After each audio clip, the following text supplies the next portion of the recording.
Assalamualaikum warahmatullahi wabarakatuh. Saya Andi Ratu Balkis dari kelas J.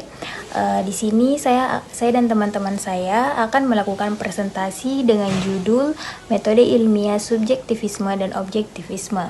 Adapun latar belakang dari materi yang akan kami bahas yaitu metode ilmiah merupakan pendekatan yang sistematis untuk memahami fenomena melalui observasi, eksperimen, maupun analisis data.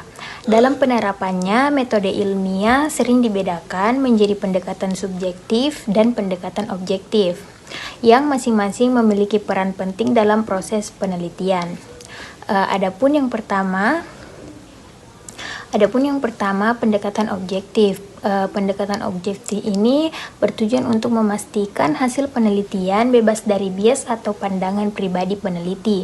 Sedangkan pendekatan subjektif lebih menekankan pada interpretasi dan pengalaman individu dalam memahami fenomena tertentu. Selanjutnya, rumusan masalah yang akan dibahas dalam presentasi kali ini. Yang pertama, bagaimana metode subjektivisme, dan yang kedua, bagaimana metode objektivisme. Adapun tujuannya, yang pertama, untuk mengetahui bagaimana metode dari subjektivisme, dan tujuan yang kedua, untuk mengetahui bagaimana metode objektivisme. Assalamualaikum warahmatullahi wabarakatuh. Perkenalkan, nama saya Nur Najwa Syahrir dari kelas J kelompok 7 nomor urut 5. Baiklah, di sini saya akan menjelaskan metode subjektif. Secara umum, metode subjektif adalah cara pengumpulan informasi atau pengambilan keputusan yang dipengaruhi oleh pandangan, perasaan, interpretasi, dan pengalaman pribadi individu atau kelompok yang terlibat. Hasil dari metode ini cenderung bersifat kualitatif dan dapat bervariasi antara individu karena adanya unsur personal. Beberapa karakteristik utama dari metode subjektif yaitu berpusat pada persepsi individu. Data atau kesimpulan sangat bergantung pada bagaimana seseorang melihat, merasakan, atau menginterpretasikan suatu situasi atau fenomena. Kedua, bersifat kualitatif. Informasi yang diperoleh biasanya berupa deskripsi, narasi, opini, atau kesan, bukan angka atau data statistik yang terukur secara objektif. Ketiga, potensi bisa tinggi. Karena dipengaruhi oleh pandangan pribadi, metode ini rentan terhadap berbagai jenis bias, seperti bisa konfirmasi, bisa ketersediaan, atau bisa emosional. Yang keempat, kontekstual. Interpretasi dan makna seringkali sangat bergantung pada konteks spesifik di mana informasi dikumpulkan atau keputusan dibuat. Yang kelima, fleksibel dan adaptif. Metode ini seringkali lebih fleksibel dan mudah diadaptasi dengan situasi yang berubah-ubah dibandingkan dengan metode yang terstruktur. Contoh penerapan metode subjektif. Wawancara kualitatif. Wawancara mengumpulkan informasi berdasarkan jawaban dan interpretasi subjektif dari responden. Kedua, observasi partisipasi. Peneliti terlibat langsung dalam situasi yang diamati dan interpretasi dipengaruhi oleh pengalaman sendiri. Yang ketiga, analis konten kualitatif. Interpretasi makna dari teks atau media sangat bergantung pada perspektif analis. Keempat, penilaian kinerja subjektif. Atasan memberikan penilaian berdasarkan kesan dan observasi pribadinya terhadap kinerja karyawan. Yang kelima, pengambilan keputusan berdasarkan intuisi. Keputusan dibuat berdasarkan perasaan atau naluri yang sulit diukur secara objektif.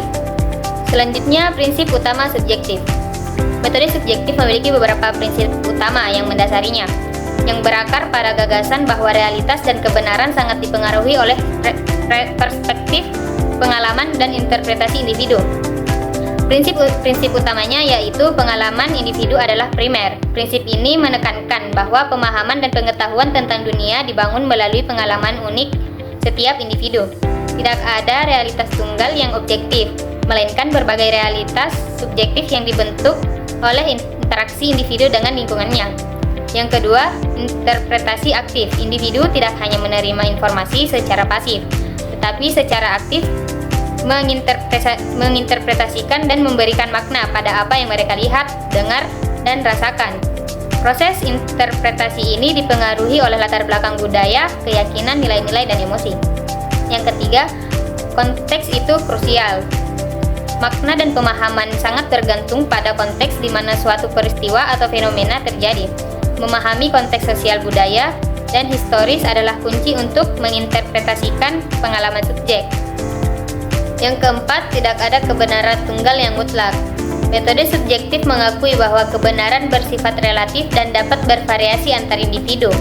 Apa yang dianggap benar atau bermakna bagi suatu orang mungkin berbeda bagi orang lain. Fokusnya adalah pada pemahaman berbagai perspektif daripada mencari satu kebenaran universal. Kelima, peran subjek yang aktif. Dalam penelitian atau pengumpulan informasi, subjek individu yang diamati atau diwawancarai dipandang sebagai agen aktif yang memiliki pandangan dan pemahaman yang berharga. Peneliti berusaha untuk memahami dunia dari sudut pandang subjek, bukan memaksakan kerangka berpikir mereka sendiri. Yang keenam, pemahaman mendalam atau first hand. Metode subjektif seringkali bertujuan mencapai first hand, sebuah istilah dalam sosiologi yang berarti pemahaman yang mendalam dan empatik terhadap makna yang diberikan individu pada tindakan dan pengalaman mereka. Ketujuh, pengakuan atas emosi dan nilai. Emosi dan nilai-nilai individu diakui sebagai faktor penting yang memengaruhi persepsi dan interpretasi. Metode subjektif tidak berusaha untuk menghilangkan unsur-unsur ini, tetapi justru memahaminya sebagai bagian integral dari pengalaman manusia. Kenalkan, nama saya Novianti, NIM 240305520291. Langkah-langkah dalam metode subjektisme: yang pertama, identifikasi preventif, penelitian melalui dengan memahami konteks sosial, budaya atau emosional dari subjek penelitian. Yang kedua, pengumpulan data. Data dikumpulkan melalui wawancara mendalam, observasi partisipatif atau metode kualitatif lainnya yang memungkinkan eksplorasi pengalaman dan pengadaan pribadi. Yang ketiga, analisis berbasis interpretasi. Data dianalisis dengan mempertimbangkan latar belakang, emosi, dan preferensi subjek tanpa mencoba menganalisis hasil. Yang keempat, referensi penelitian. Penelitian secara sadar memeriksa dan menyatakan bagaimana pandangan pribadi dapat memengaruhi hasil analisis. Poin kedua, kelebihan metode subjektisme, yaitu pendekatan mendalam, mampu menggali pengalaman dan makna yang kaya dari individu atau kelompok. Yang kedua, fleksibilitas dapat diterapkan pada fenomena yang kompleks dan sulit diukur secara kuantitatif.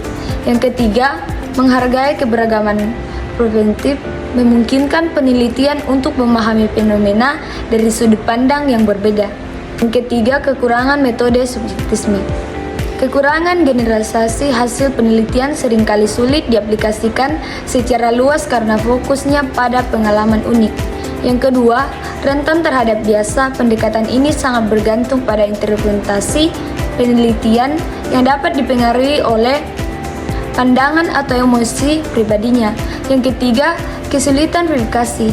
Hasil penelitian tidak selalu dapat diuji ulang atau diverifikasi oleh pihak lain. Perkenalkan, nama saya Putri Ramadhani, NIM 240305202088. Saya akan melanjutkan materi tentang metode objektivitisme.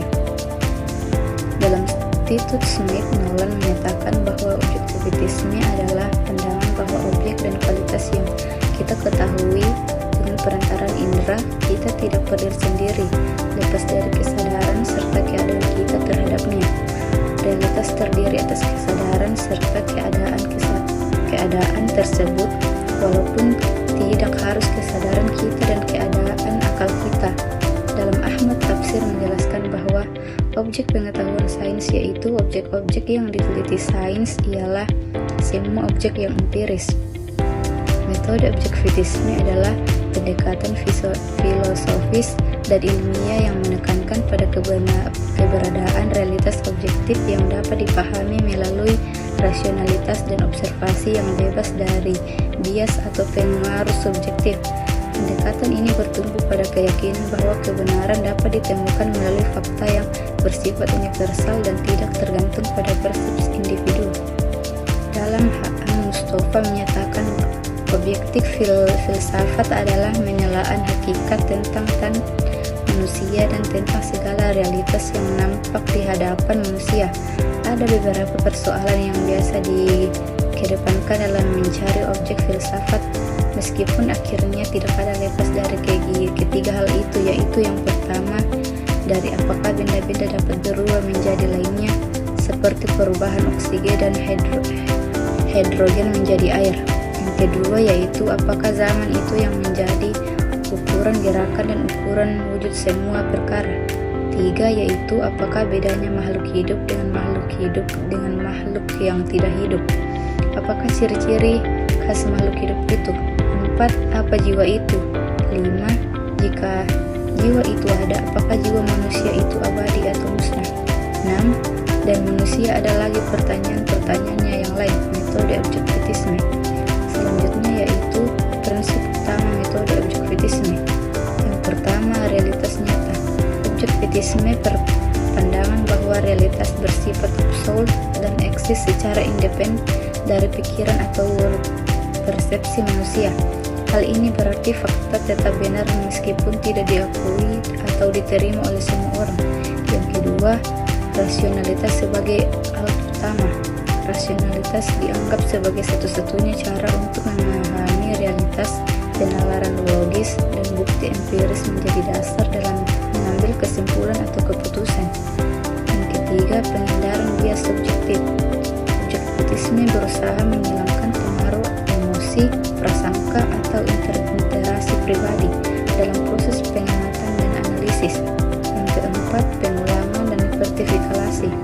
Fakta-fakta dalam pendekatan objektivisme diuji melalui pengulangan dan verifikasi oleh pihak lain. Metode ini memastikan bahwa hasil penelitian konsisten dan dapat dipercaya. Nama saya Andi Citra Sudarsono dengan NIM 24030550209. Pada kesempatan kali ini saya akan menjelaskan sedikit tentang langkah-langkah metode objektivisme. Yang pertama, langkah-langkah identifikasi masalah. Yang kedua, pengumpulan data. Yang ketiga, analisis berdasarkan fakta, serta kesimpulan dan verifikasi. Adapun kekurangan dan kelebihannya, yaitu kelebihan yang pertama keakuratan data, yang kedua kemampuan generalisasi, yang ketiga validitas hasil. Yang terakhir kekurangan, yang pertama keterbatasan dalam konteks sosial, yang kedua reduksi kompleks